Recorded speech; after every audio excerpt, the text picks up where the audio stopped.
It's that time. You are officially in Alert Zone. Welcome to the Alert Zone TV. I'm the Wizard Uncle James. I would love for you to become an active citizen. You guys and girls know how to do that already. Shout out to everybody. We're a worldwide movement. Definitely a worldwide movement. So let me get right into it. Shout out to Eyes and Ears Tactical. This is for you, brother. So this is the grab 3 guns and go trend, and I'm gonna throw my 2 cents in as we do here in the Alert Zone. So my grab 3 and go is gonna consist of 3 firearms. Of course, it's grab 3 and go, and I'll tell you why I chose these in particular. So got the holster, got the Crimson Trace, CT 1500, 5 MOA on here. Red dot, I'm sorry. And I got Mechanic TP9 SFX, chambered in 9mm. It's clear. This would be, of all the pistols that I have, the pistol I probably would grab first. That being, first off, it's full size. Second off, it comes already with a good holster that's outer, but you can turn it into an inner holster, so that makes a difference. It's 9mm. Even though it's Canic is like Glock in the sense of the TP9 lineup.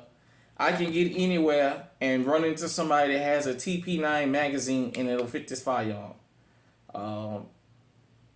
Especially because most standard Canics are 18 rounds or more. The subcompact is the only one I know of for a fact that does not have 18 rounds. But I would take this, and even so, because 9mm is owned by more Americans than anything, even if I ran into somebody that didn't have Canic, I'm still more likely to run into 9mm if I ran out. But with that being said, I would grab this. I have 2 mags and a couple boxes of ammo. I do have a carry bag to put on my shoulder, so I would definitely take this.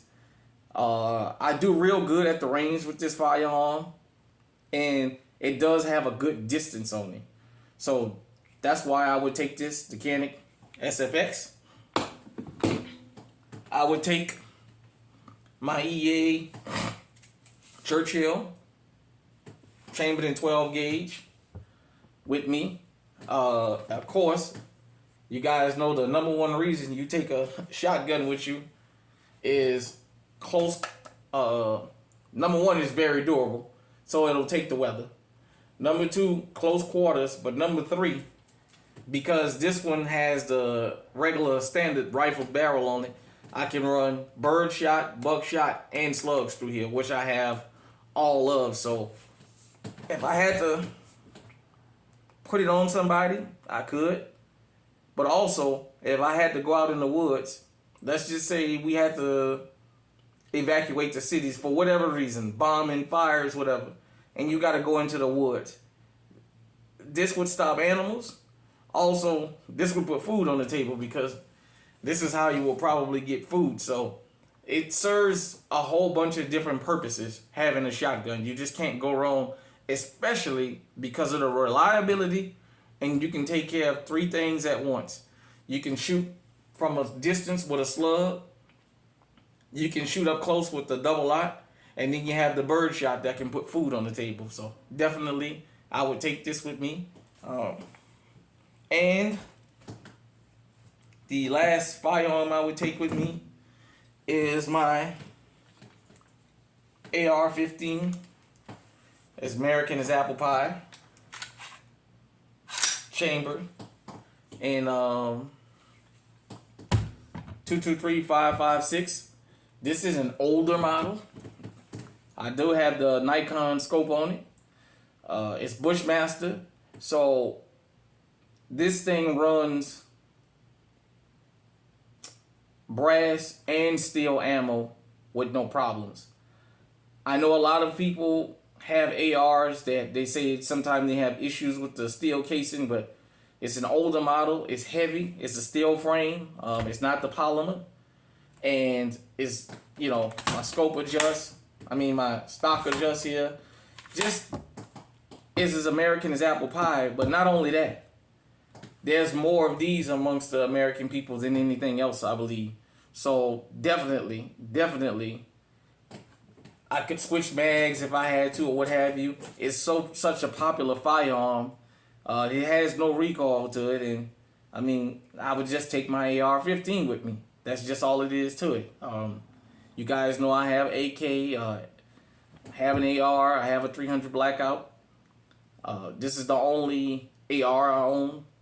I would take this one even if I had a more up-to-date AR, just because it's steel frame and it's very, very able to take the elements, and it'll shoot anything. Steel or brass. So definitely these are the 3 firearms that I would take with me. And I just want everybody to understand, in a situation where you had to grab and go, most people are not going to grab their most expensive firearms. If they had to grab 3, it would probably be things that's workhorses, because at the end of the day, this is somewhat of a workhorse. That's all it is. It was a very inexpensive firearm. It does the job. It does what I needed to do. So does a shotgun, and so does this AR. I got it used years ago. I've never had a jam with it.